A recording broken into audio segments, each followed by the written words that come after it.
everybody, this is our last numbered Gnostic lesson video. It'd be lesson number 64. Today we're going to give a basic internet Wikipedia type dictionary definition of what Gnosticism is. So today's video is a basic definition of Gnosticism. What is Gnosticism? And we're celebrating our last numbered lesson here with the Cheshire Cat tea. Drink some of this Cheshire Cat tea. It's going to give you some fire, boy. Some of that fire water here. Drink some of this. Sip on that. Yeah, it's good stuff. All right. What is Gnosticism? Go ahead and read, son. Let's get a definition of it there. The term Gnosticism is derived from the Greek word gnosis, meaning to know or knowledge. Right, knowledge. So the basic premise of Gnosticism, first and foremost, is that salvation comes through gnosis, which is knowledge. Salvation is not in faith of something unknown or faith of something unseen. All right, continue to read on. Go ahead. Okay. This knowledge is not intellectual but mythical and comes through a special revelation by Jesus Christ, the Redeemer, or through his apostle. The secret knowledge reveals the key of salvation. Right, the key of salvation is through gnosis. All right, read that next part. Go ahead. A prominent heretical movement of the 2nd century Christian church, part of pre-Christian origin. Gnostic doctrine taught that the world was created and ruled by a lesser divinity, the demiurge, and that Christ was an emissary of the remote supreme divine being. Esoteric knowledge, gnosis of whom enable the redemption of the human spirit. Right. So another basic general premise of Gnosticism is knowing that the 3D material world is a light illusion. It's like a video game that your soul is experiencing. It's not something real. And so also we can relax and take a deep breath when we realize that none of this is really real, that it's all a physical 3D material light form illusion. Like all of this crazy stuff that's going on in the world you hear about on the news all the time, like all these, you turn on the news, it's all this depressing stuff, all this crazy stuff that's going on out there in the world, like, you know, all this stuff we're hearing about that's going on right now, like just relax and chill and take a deep breath because you know, the good news is not real. It's a dream state. It's a different state of consciousness, just like a dream is.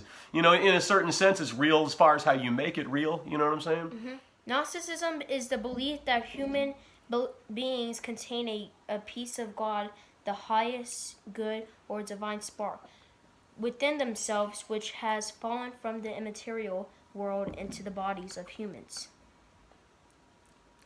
It says all physical matter is subject to decay, rotting, and death. Right. Eating food itself is a way of killing you in some type of way. You know, as you age, you're getting closer and closer to death. Like you're bound to come up with some kind of health problem.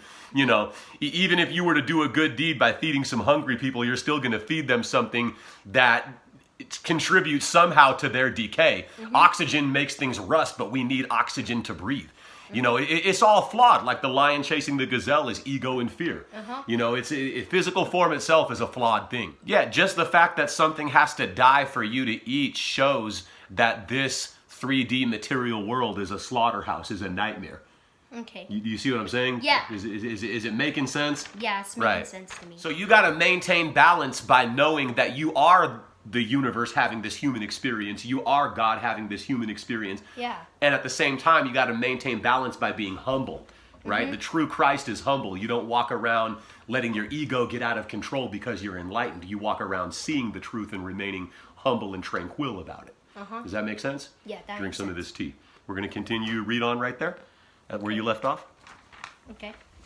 Those bodies in the material world created by an inferior being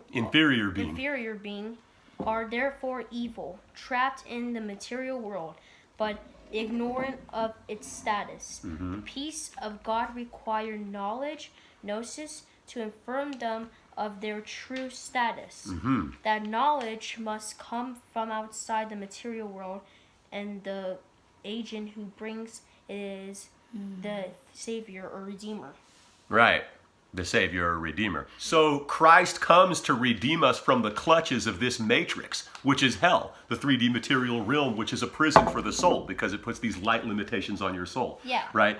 So what we have to understand is that we want to break away from an ideology that's teaching that there is an expansion without a contraction. Yeah. You know, any religion teaching you that you're going to go to some paradise after you die and live in a physical body forever a body that will never age and will never get sick is obviously deceiving you, because there can't be an expansion without a contraction. You know, that like Buddha says, nothing of physical form is permanent. So there's no way you can live in a hereafter, in a paradise where you'll be in a physical body forever that's never gonna change form.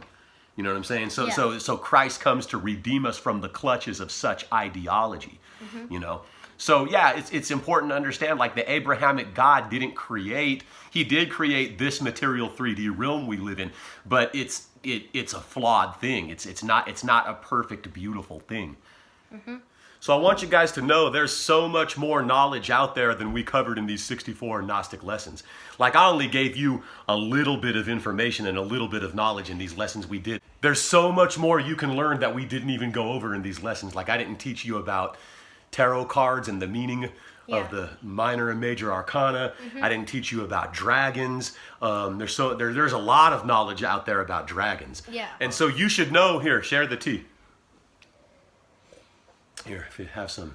All truths are but half-truths, and all paradoxes can be reconciled, like the Kabbalion says. Remember that? Yeah. So you should still question everything. You know, we didn't yet get into this book. Mysteries of the Temple of Set, Inner Teachings of the Left-Hand Path. This is a good book. We didn't even get into the fundamentals of this. We didn't even get into the basics of this. Like, just to read a quick paragraph real quick. Look, listen. The Setian views the self as a group of forces and substances that have been unified for a season for the purpose of cultivating an immortal substance that can continue to affect both itself and the universe. Some of these substances can be identified as the body, the mind, the emotions, the social background into which a person is born, and other subtler influences that derive from magical actions of past people. The unifying force, the force that assembled these parts of you, is the black flame. The creation is not assembling, but is the first step to assembling. The black flame, the force that seeks individual magnetized forces and substances because they reflect some unique quality that you wanted to become manifest. This is deep. All right, so hope you guys liked the Gnostic lessons. And as always... and have a good time. Peace. Peace.